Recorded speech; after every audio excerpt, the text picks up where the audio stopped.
एकीकडे विरोध आहे, दुसऱ्या बाजूला सरकारचं म्हणणं आहे. मात्र यातल्या विरोधातलं राजकारण आपल्याला लक्षात घ्यायला हवं. पश्चिम महाराष्ट्रामध्ये काँग्रेस आक्रसत चालली आहे.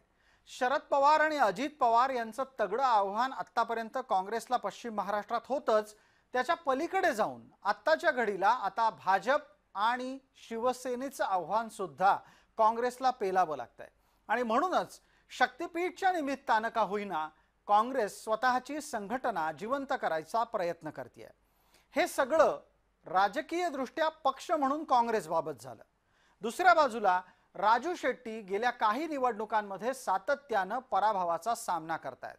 शेतकऱ्यांचा नेता म्हणून राजू शेट्टींनी स्वतःची प्रतिमा निर्माण केली, पण निवडणुकीच्या राजकारणात ते अपयशी ठरले. राजू शेट्टींनाही आपली चूल पेटती ठेवायची आहे. शक्तीपीठ महामार्गाला पवनार ते पत्रादेवी मान्यता दिली असं आजच्या मंत्रिमंडळाच्या बैठकीमध्ये ठरलं आहे. अर्थात त्याच्यामध्ये कोल्हापूर जिल्ह्याचाही समावेश आहे. पण 12च्या 12 जिल्ह्यातल्या शेतकऱ्यांचा याला तीव्र विरोध आहे. महाराष्ट्राचं मंत्रिमंडळ म्हणजे महाराष्ट्राचं मालक नव्हे. महाराष्ट्राचं मंत्रिमंडळ हे एक लुटारूंचं टोळकं झालेलं आहे.